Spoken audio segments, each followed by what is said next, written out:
Bismillahirrahmanirrahim. Assalamualaikum warahmatullahi wabarakatuh. Alhamdulillahirabbil alamin wa bihi nasta'inu ala umurid dunya waddin. Wassalatu wassalamu ala sayyidil mursalin wa imamil muttaqin nabiyyina Muhammadin wa ala alihi wa sahbihi wa man tabi'ahu bi ihsanin ila yaumiddin. Allahumma inna nas'aluka ilman nafi'a wa rizqan thayyiba wa amalan mutaqabbala amma ba'du. Saudara-saudara sekalian, pada kesempatan kuliah kali ini, insya Allah topik yang akan kita bahas adalah tentang Islam rahmatan lil alamin. Dalam Al-Quran, Allah subhanahu wa ta'ala berfirman, وَمَا أَرْسَلْنَاكَ إِلَّا رَحْمَةً لِلْعَالَمِينَ. Tidaklah aku mengutus engkau, wahai Muhammad, kecuali menjadi rahmat bagi seluruh alam semesta. Ayat ini terdapat pada surah Al-Anbiya ayat 107. Cukup jelas dalam ayat ini bahwa diutusnya Rasulullah dan ajaran yang beliau dakwahkan itu menjadi rahmat bagi seluruh alam semesta. Menjadi pertanyaan penting bagi kita sekarang. Apa itu sebenarnya rahmat? Apa itu maknanya rahmat? Jawabannya adalah rahmat itu terjemahan singkatnya adalah kasih sayang atau belas kasih. Jadi kalau kita terjemahkan dengan terjemahan bahasa Indonesia, ayat yang tadi saya baca itu terjemahannya adalah tidaklah engkau aku utus wahai Muhammad kecuali menjadi belas kasih bagi seluruh alam semesta. Itu terjemahan singkatnya.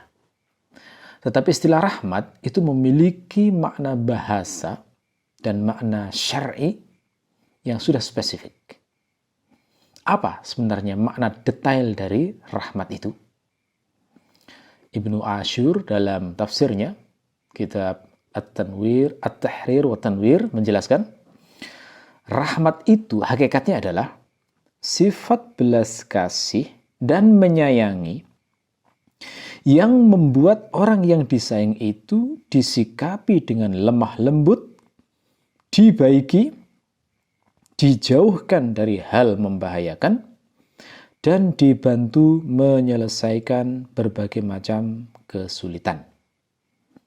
Sekali lagi, makna rahmat adalah sifat belas kasih dan menyayangi yang membuat orang yang disayang itu disikapi dengan lemah lembut, dibaiki, dijauhkan dari hal membahayakan, dan dibantu menyelesaikan berbagai macam kesulitan.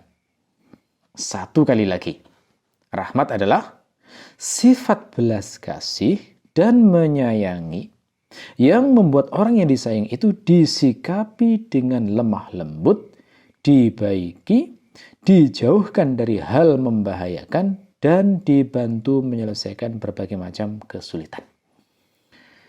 Dari definisi ini, berarti bisa kita pahami rahmat itu mengandung 4 unsur. Mengandung 4 unsur. Apa itu? Yang pertama adalah ar-rifqu. Apa itu ar-rifqu? Ar-rifqu maknanya adalah lemah lembut. Jadi orang yang menyayangi sesuatu, yang punya belas kasih pada sesuatu, itu pasti ada sifat lemah lembut pada hatinya. Melemah lembuti orang yang disayangi itu. Ini unsur yang pertama. Unsur yang kedua adalah al-ihsan. Berbuat baik kepada orang yang dibelas kasihani itu.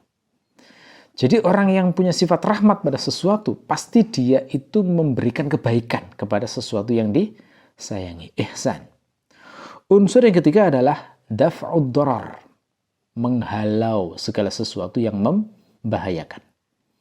Jadi orang yang kasihan pada orang lain, yang punya belas kasih pada orang lain, pada sesuatu, maka dia juga sekaligus akan berusaha untuk menghilangkan semua hal yang membahayakan orang yang disayang dan dikasihani itu. Yang keempat adalah, unsur yang keempat, al-i'anah 'alal masyaq, dibantu untuk menyelesaikan segala kesulitan, dibantu untuk menghilangkan segala kesukaran. Ya, jadi menyayangi itu bukan hanya sikap lembut, bukan hanya menghalau keburukan, bukan hanya menghalau bahaya, bukan hanya membaiki orang yang disayangi, tapi juga membantunya untuk menyelesaikan kesukarannya. Sekali lagi, ada 4 unsur dalam definisi rahmat itu. Ar-rifqu, lemah lembut. Al-ihsan, berbuat baik. Daf'ud darar, menghalau segala sesuatu yang menyusahkan. Dan yang keempat, al-i'anah 'alal masyaq, dibantu untuk menyelesaikan hal-hal yang sifatnya susah. Lebih spesifik lagi, harus dipahami bahwa yang namanya rahmah itu beda dengan ra'fah. Bedanya bagaimana? Rahmah itu adalah belas kasih yang sifatnya mutlak, tanpa membedakan apakah diungkapkan dengan cara yang menyakiti orang yang disayangi, ataukah dengan cara yang tidak menyakiti orang yang disayangi. Wah, ini istimewanya. Jadi rahmat itu bisa ada unsur menyakiti, tapi kasih sayang, bisa itu. Saya beri ilustrasi begini.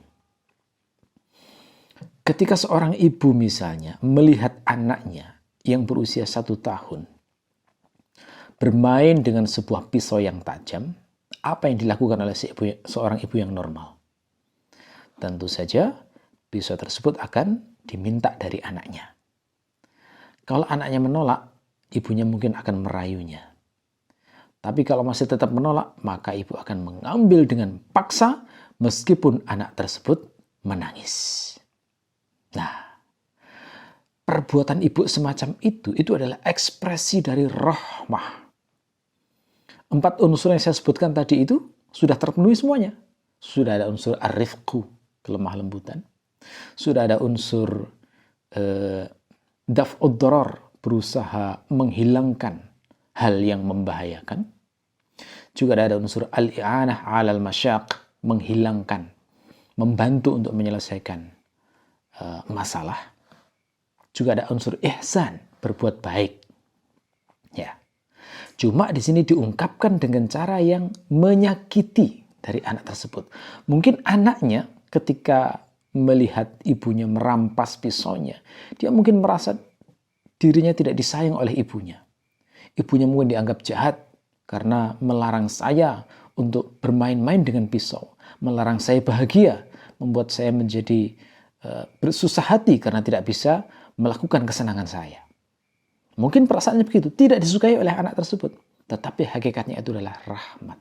Nah, rahmat itu seperti itu. Jadi sifat rahmat itu berlaku pada semua jenis kasih sayang. Tidak peduli apakah ekspresinya itu menyakiti orang yang disayangi itu, ataukah tidak menyakiti. Ya. Nah, ini berbeda dengan sifat ra'fah. Ra'fah itu adalah kasih sayang yang ekspresinya pasti hanya dengan sesuatu yang disenangi oleh orang yang disayang itu. Contoh ra'fah misalnya, ibu melihat anaknya kehujanan. Lalu sang ibu mengambilkan handuk, kemudian dihanduki, dimandikan mungkin. Lalu kemudian dibuatkan coklat hangat misalnya, lalu diberikan hidangan-hidangan, lalu dipeluk, ditidurkan. Nah, ini adalah contoh ra'fah. Kasih sayang yang ekspresinya menyenangkan bagi orang yang disayangi. Inilah rahasianya kenapa di Al-Quran itu pada saat mencambuk seorang pezina, itu Allah berpesan, jangan sampai kita punya sifat ra'fah. Nggak boleh. Ya. Dalam Al-Quran itu ada ayat yang menjelaskan tentang hukuman bagi pezina yang dicambuk 100 kali. Di situ ada ayat yang berbunyi, وَلَا تَأْخُذْكُمْ بِهِمَا رَأْفَةٌ فِي دِينِ اللَّهِ. Janganlah kamu dicegah oleh perasaan kasih sayang untuk menegakkan agama Allah. Kenapa dilarang melakukan ra'fah? Kembali ke definisi ra'fah tadi. Ra'fah itu kasih sayang yang diungkapkan dengan cara yang membuat orang yang disayang itu senang. Nah, sementara mencambuk itu kan tidak disenangi oleh orang yang dicambuk. Nah, maka tidak boleh ada sifat ra'fah di situ. Yang boleh adalah sifat rahmah. Kenapa? Karena menyayangi orang yang berbuat zina kemudian dihukum dicambuk 100 kali itu adalah bentuk kasih sayang dalam rangka menebus dosa zinanya sehingga di akhirat dia tidak akan disiksa karena perbuatan dosanya. Jadi itulah sifat rahmah itu seperti itu. Jadi kalau kita misalnya berdoa pada Allah, Allahumma arhamni, ya Allah, rahmatilah aku. Terus sama Allah kita dikasih sakit. Bisa jadi itu adalah bentuk pengabulan doa kita. Ekspresi kasih sayang Allah bisa jadi adalah memberi kita sakit. Kenapa? Karena kalau tidak dikasih sakit, kita tidak bisa introspeksi, kita tidak bisa merenungkan perbuatan-perbuatan kita lupa untuk bertaubat. Akhirnya dikasih sakit, dipaksa supaya dosanya menjadi terhapus. Itu. Kadang kasih sayang Allah itu diungkapkan dengan cara HP-nya hilang misalnya. Bisa jadi HP itu dibuat Allah hilang. Kenapa? Sebagai bentuk kasih sayang dari Allah. Karena kalau masih punya HP tersebut, mungkin penggunaannya tidak baik. Atau membuat lalai dari ketaatan kepada Allah. Dan lain sebagainya. Jadi rahmah itu luas ekspresinya. Bisa diungkapkan dengan cara yang disenangi oleh orang yang disayang itu. Bisa juga dengan cara yang tidak disenangi oleh orang yang disayang tersebut. Nah, dari sini sekarang kita bisa menyimpulkan. Kalau di Quran itu ayatnya berbunyi wa ma arsalnaka illa rahmatan lil alamin. Tidaklah aku utus engkau wahai Muhammad kecuali sebagai rahmat bagi seluruh alam semesta. Berarti maknanya apa? Maknanya berarti diutusnya Rasulullah termasuk ajaran yang beliau bawa itu nanti akan menjadi belas kasih bagi semuanya. Manusia maupun jin, bahkan hewan-hewan, tumbuhan, semuanya kena. Ya. Semuanya akan mendapatkan perlakuan lemah lembut, mendapatkan perlakuan dibaiki, dijauhkan dari hal membahayakan, dibantu menyelesaikan dari segala kesusahan, tanpa mempedulikan apakah ekspresinya itu menyakiti maupun tidak menyakiti. Gitu ya. Maknanya secara umum seperti itu. Nah, adapun alamin dalam ayat tersebut, maka itu mencakup semua hal selain Allah. Manusia, jin, hewan, tumbuhan, pokoknya semua selain Allah, maka itu menjadi alamin dalam ayat ini. Sekarang kita bisa bayangkan, berarti syariat Islam itu jangkauannya luas sekali kasih sayangnya. Semuanya kena. Bukan hanya muslim, tapi juga non-muslim. Bahkan bukan hanya manusia, tapi hewan juga, tumbuhan juga, jin juga. Pokoknya semua selain Allah. Ya. Nah, kalau seperti ini hakikat dari rahmat tersebut, maka kita bisa menyimpulkan berarti siapapun yang menerima Islam sebagai agamanya, maka dia pasti akan bahagia. Ya. Karena orang yang disayang itu berarti dia akan bahagia. Bahagia di dunia maupun bahagia di akhirat. Kalaupun dia tidak beriman, maka minimal dia bahagia di dunia. Nah, itu hakikatnya. Nah, sekarang pertanyaannya, apa bentuk dari rahmat yang itu merupakan maksud dari diutusnya Rasulullah itu? Nah, jawabannya adalah rahmat. Bentuk rahmat diutusnya Rasulullah itu tampak pada dua hal. Apa itu? Yang pertama adalah akhlak Rasulullah, yang kedua adalah syariat Islam. Ya, sekali lagi ya, kalau kita ingin tahu rahmatnya Islam itu bisa dilihat di mana gitu ya. Jawabannya di dua hal. Pertama di akhlak Rasulullah, tampak di akhlak Rasulullah. Yang kedua adalah tampak pada syariat Islam. Saya akan memberikan beberapa contoh-contoh dari dua poin ini. Yang pertama adalah contoh akhlak Rasulullah yang menunjukkan sifat rahmat beliau. Di antaranya misalnya, Rasulullah itu pernah mempercepat sholat karena mendengar bayi yang menangis. Nah, ini diceritakan sendiri Rasulullah dalam sebuah hadis. Rasulullah mengatakan, sungguh aku ini pernah ingin melamakan sholat. Tapi kemudian di belakang aku mendengar seorang bayi yang sedang menangis. Maka aku mempercepat sholatku, sekedar sah, setelah itu kemudian aku mengakhirinya. Jadi seperti ini. Jadi Rasulullah itu tahu, bayi itu kalau nangis pasti kan ada kebutuhan. Mungkin haus, mungkin dia sedang ngompol, mungkin dia sedang digigit serangga. Dan kalau ibunya dalam keadaan sholat, maka bayi itu akan menderita karena nggak bisa menolongnya. Maka Rasul mempercepatnya. Jadi diperhatikan kebutuhan bayi sampai level seperti itu. Ini mengandung unsur parenting juga ya sebenarnya. Bagaimana kepekaan seorang ayah terhadap penderitaan seorang anak, sehingga dia, sang ayah tersebut, sampai harus mempercepat sholatnya. Ya, demi agar anaknya ini tidak sampai menderita lama-lama. Ya, ini. Contoh yang kedua adalah Rasulullah pernah meneteskan air mata saat tahu anaknya yang bernama Ibrahim meninggal dunia. Nah, jadi ini ceritanya Rasulullah itu punya anak laki-laki yang dinamakan Ibrahim. Ini anak Rasulullah berasal dari budak wanita yang bernama Maryah Al-Qibtiyah. Tapi Allah berkehendak anaknya ini tidak berusia lama. Jadi masih menyusu, masih balita kira-kira. Allah membuatnya sakit, kemudian dibuat wafat. Begitu Rasulullah mengetahui putranya wafat, maka meneteslah air mata beliau. Ini dilihat oleh sahabat, kemudian para sahabat heran.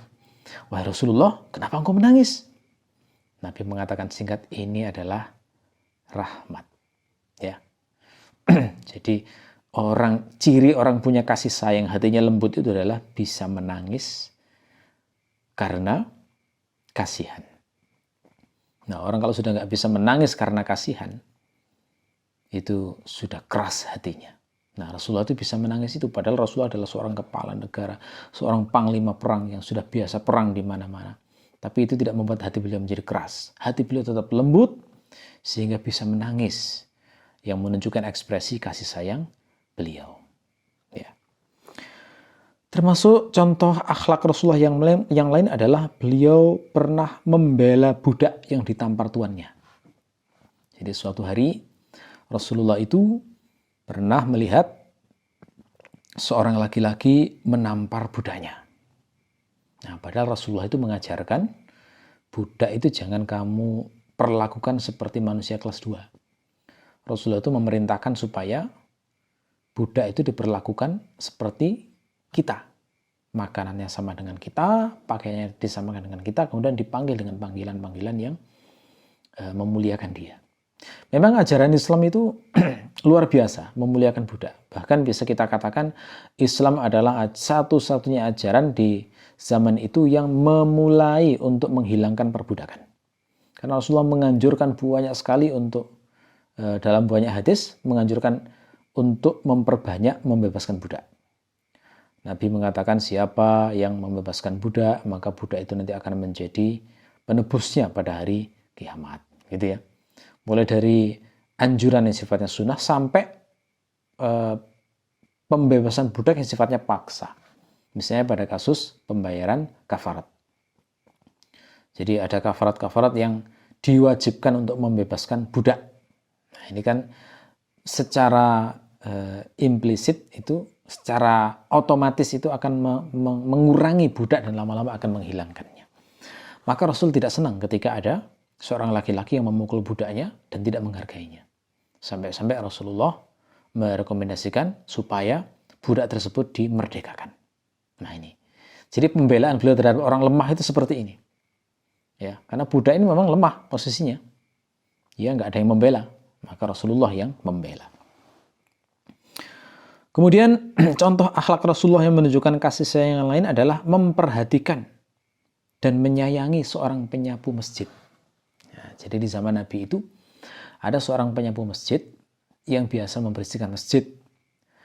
Lalu suatu hari orangnya nggak ada, ditanya oleh Rasulullah. Nah, kemana ini yang biasanya menyapu di masjid? Dijawab, wahai Rasulullah, dia sudah wafat. Nah, Rasul kemudian bertanya, lah kenapa kok kalian tidak memberitahu aku? Ayo tunjukkan aku di mana kuburannya. Akhirnya kemudian didatangi, lalu Rasulullah mensolati.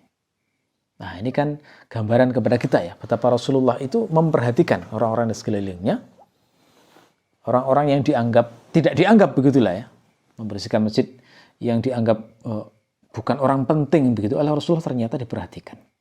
Ini juga ekspresi kasih sayang dari Rasulullah. Karena kadang-kadang orang kalau sudah punya jabatan, sudah punya posisi sosial yang tinggi, dia jadi kurang memperhatikan orang-orang yang status sosialnya rendah. Tidak seperti Rasulullah. Kalau Rasulullah itu beliau seorang nabi, kasih sayangnya sangat menonjol, sampai orang dengan posisi dan status sosial yang dianggap rendah itu beliau tetap memperhatikan. Ya. Termasuk contoh kasih sayang Rasulullah adalah Rasulullah itu memberi kabar gembira orang miskin bahwa mereka akan masuk surga 40 tahun lebih dulu daripada orang kaya. Nah, ini ceritanya dalam hadis. Rasulullah itu ke masjid, lalu kemudian melihat sejumlah orang miskin berkumpul di sana. Namanya orang miskin, ya pembicaraannya tentu saja ya pembicaraan-pembicaraan yang tidak jauh dari membicarakan kemiskinan mereka. Begitu Rasulullah tahu, begitu langsung nimbrung beliau. Kemudian beliau mengatakan, kalian nanti akan masuk surga 40 tahun lebih dulu daripada orang-orang kaya. Jadi dihibur. Ya, mendekatkan diri Rasulullah pada orang-orang miskin tersebut. Sampai ada riwayat hadis yang mengatakan Rasulullah berdoa, ya Allah, jadikanlah aku orang miskin, hidupkan aku dalam keadaan miskin, dan kumpulkan aku nanti di akhirat bersama orang-orang miskin. Sampai seperti itu ya. Menunjukkan bagaimana kasih sayang beliau terhadap orang-orang yang menderita di dunia. Termasuk contoh akhlak rahmat Rasulullah adalah pada kasus memilih opsi tawanan perang Badar. Nah, jadi ini ceritanya Rasulullah itu perang pertama kali yang beliau lakukan itu adalah melawan orang-orang Quraisy di sebuah tempat yang bernama Lembah Badar. Nah, itu perangnya itu dinamakan Perang Badar. Waktu itu terjadi pertempuran antara sekitar 1.000 orang musyrik melawan orang Islam sekitar 300-an, 313. Terus menang. Nah, beberapa orang musyrik menjadi tawanan. Nah, hukum tawanan itu antara dua. Yang pertama adalah dihukum bunuh semuanya, tawanannya itu. Yang kedua adalah ditebus dengan uang. Nah, waktu itu Rasulullah minta saran kepada para sahabat. Nah, ketika Umar yang dimintai saran, beliau mengatakan, kita ini masih sedikit jumlahnya. Oleh karena itu, kita harus memberikan efek jera kepada orang-orang kafir sehingga mereka menjadi segan kepada kita. Menurut saya, bunuh saja semua tawanan perang Badar itu. Itu gagasan Umar. Lalu kemudian Abu Bakar mengatakan, kalau saya tidak, wahai Rasulullah, menurut saya mereka itu banyak juga yang masih kerabat dengan kita. Dan orang Islam itu juga masih banyak yang membutuhkan harta. Jadi saya berpendapat bahwa tawanan itu kita tebus, kita mintakan tebusan, ditukar dengan tebusan saja.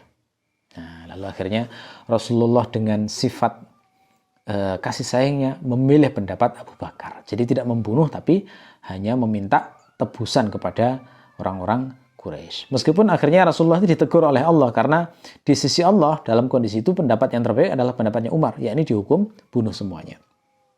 Oke. Kemudian contoh sifat rahmat Rasulullah yang lain adalah mendoakan orang-orang yang melempari wajah beliau dengan batu. Jadi pernah Rasulullah itu berdakwah di sebuah tempat namanya Taif. Di sana beliau bukan disambut dengan baik, tapi justru malah dilempari dengan batu. Kepalanya dilempari, wajahnya dilempari, kakinya dilempari, sampai akhirnya berdarah semua tubuhnya. Nah, di situ Rasulullah ketika dilempari begitu, beliau tidak marah, tidak melaknat, tapi malah berdoa. Allahumma ghfir li qaumi fa innahum la ya'lamun. Ya Allah, maafkanlah kaumku karena mereka itu tidak tahu. Nah, padahal normalnya orang, apalagi kalau kita manusia biasa, disakiti orang sampai level berdarah gitu sudah melaknat-laknat ya kira-kira. Tapi Rasulullah tidak. Rasulullah itu ketika ditawari oleh malaikat, gimana penduduk kota yang melempar engkau dengan batu ini, apa aku binasakan semuanya dengan hantaman gunung? Jawaban Nabi, tidak. Aku masih mengharapkan nanti dari mereka akan lahir jiwa-jiwa yang lisannya bertasbih memuji Allah. Jadi Rasulullah nggak putus asa. Meskipun orang tuanya kafir, anak-anaknya lah diharapkan nanti bisa menerima Islam. Ini kasih sayang luar biasa dari Rasulullah. Termasuk akhlak Rasulullah yang menunjukkan kasih sayangnya adalah membebaskan semua musuh-musuhnya pada peristiwa Fathu Mekah. Jadi ini ceritanya, Rasulullah itu setelah sekian lama berperang dengan orang-orang Quraisy, akhirnya tiba saatnya Rasulullah itu menang. Mekah berhasil ditaklukkan dan musuh-musuh Rasulullah waktu itu pada ketakutan semuanya. Semuanya takut, khawatir Rasulullah akan menghukum mati semuanya. Rasulullah waktu itu kemudian berpidato, "Wahai orang-orang Quraisy, kira-kira apa yang akan kulakukan terhadap kalian?" Lalu kemudian orang-orang Quraisy yang sudah takut dihukum mati itu mengatakan, "Tentu baik wahai orang yang mulia, wah dan anak saudara kami yang mulia." Begitu. Mereka semacam cari muka begitu ya. Ternyata Rasulullah dengan kasih sayang mengatakan, "Idhabu fa'antumut tulaqa." Pergilah, kalian semua bebas. Jadi dimaafkan semuanya oleh Rasulullah. Padahal orang-orang dulu yang mengganggu Rasulullah itu luar biasa itu. Ada yang meludahi Nabi, memfitnah Nabi, dan lain sebagainya. Tapi semuanya dimaafkan oleh Rasulullah. Ini menunjukkan luar biasa sifat kasih sayang Rasulullah. Termasuk akhlak kasih sayang Rasulullah adalah menegur sahabat yang mengambil anak burung. Jadi pernah Rasulullah pada saat bersama sahabatnya, kemudian Rasulullah itu melihat ada seekor burung yang berterbangan, berkeliling di atas begitu. Terus Rasulullah berkata kepada sahabat-sahabatnya, "Burung ini mencari anaknya. Siapa yang mengambil anaknya?" Seorang sahabat mengatakan, "Saya wahai Rasulullah."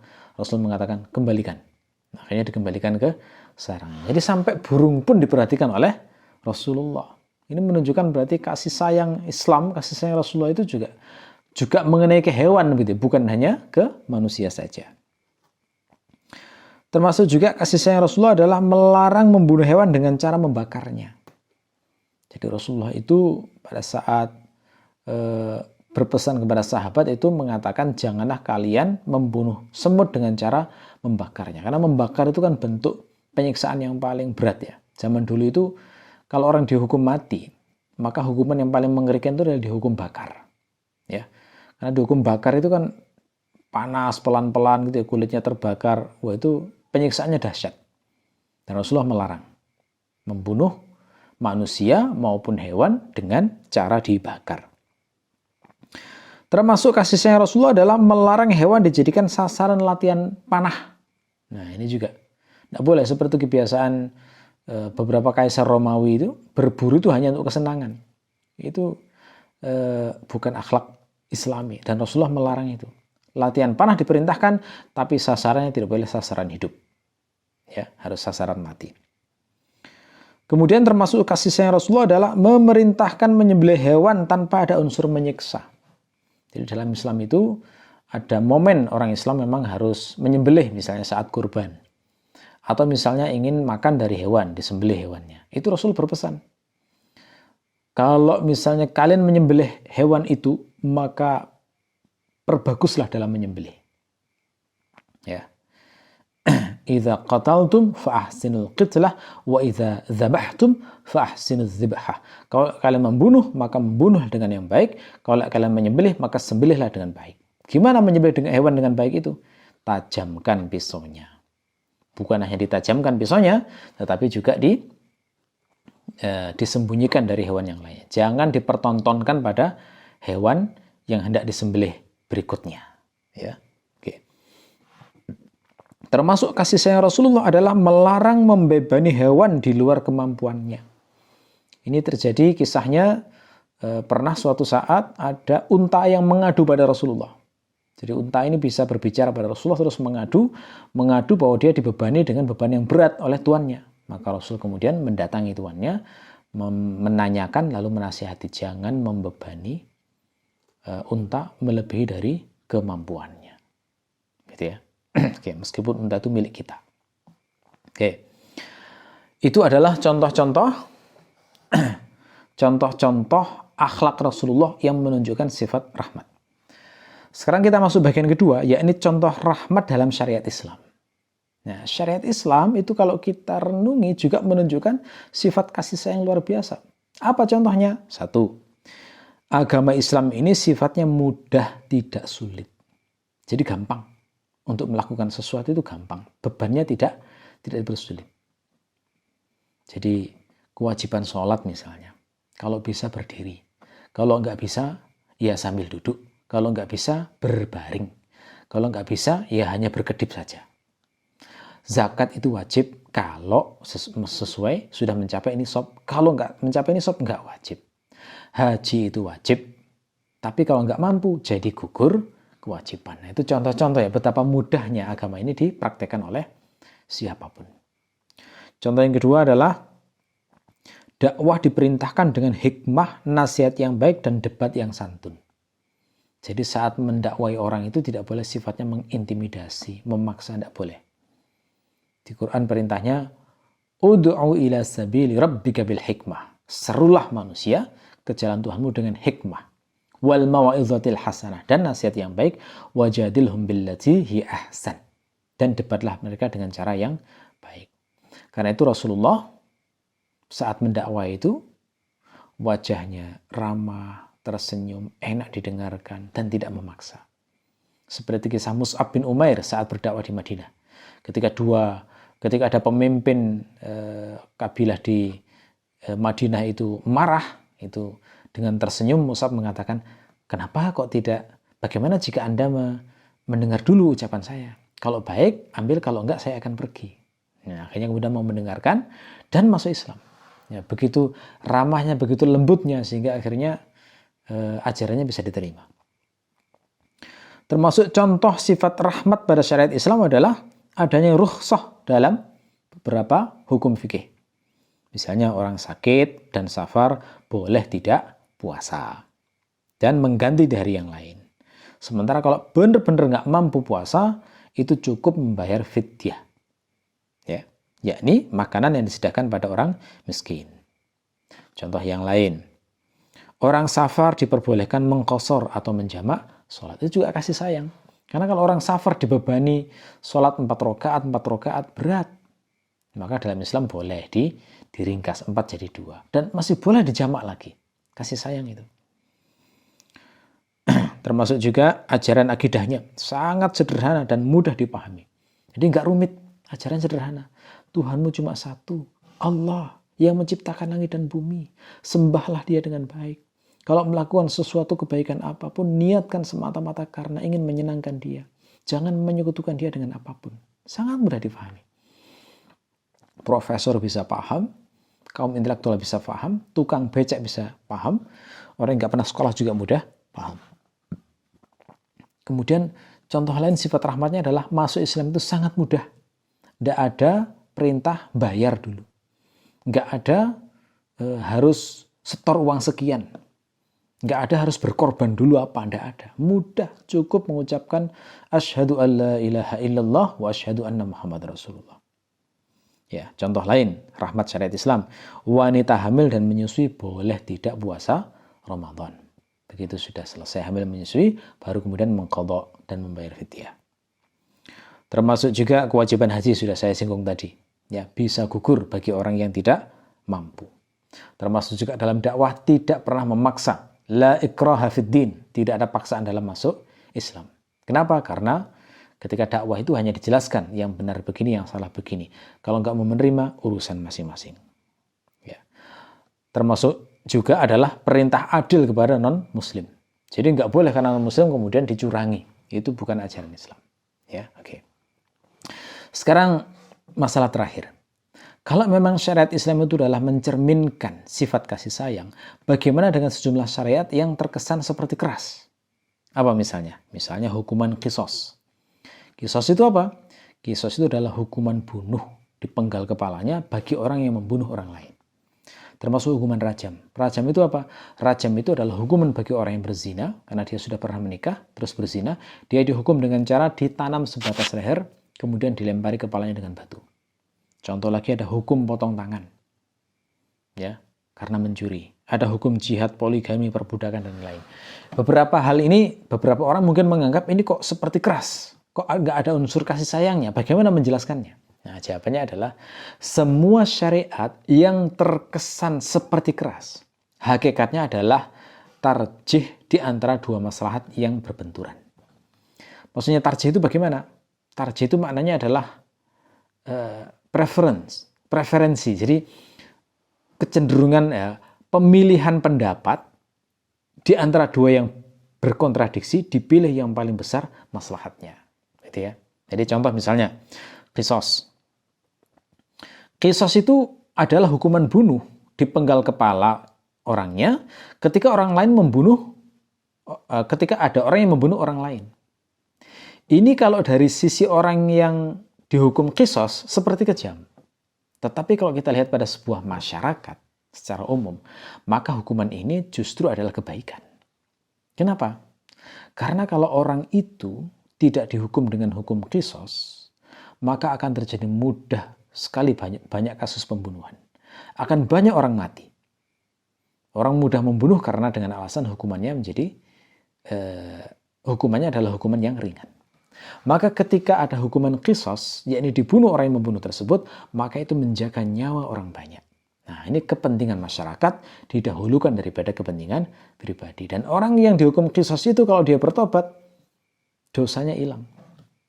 Di akhirat insya Allah selamat. Nah, ini adalah tarjih dua maslahat yang berbenturan.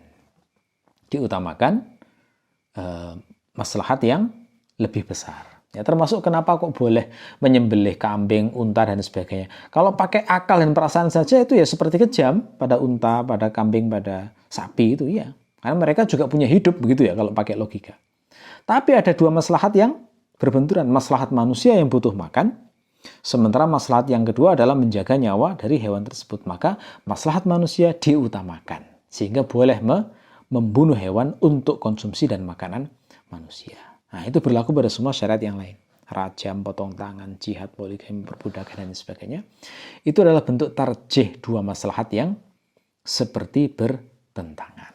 Ya, dengan demikian sudah terjawab semuanya hal-hal yang bisa jadi menimbulkan pertanyaan terkait dengan syariat Islam yang menjadi rahmat bagi seluruh alam semesta. Demikian kuliah hari ini, mudah-mudahan bermanfaat. Kita akhiri. Wassalamualaikum warahmatullahi wabarakatuh.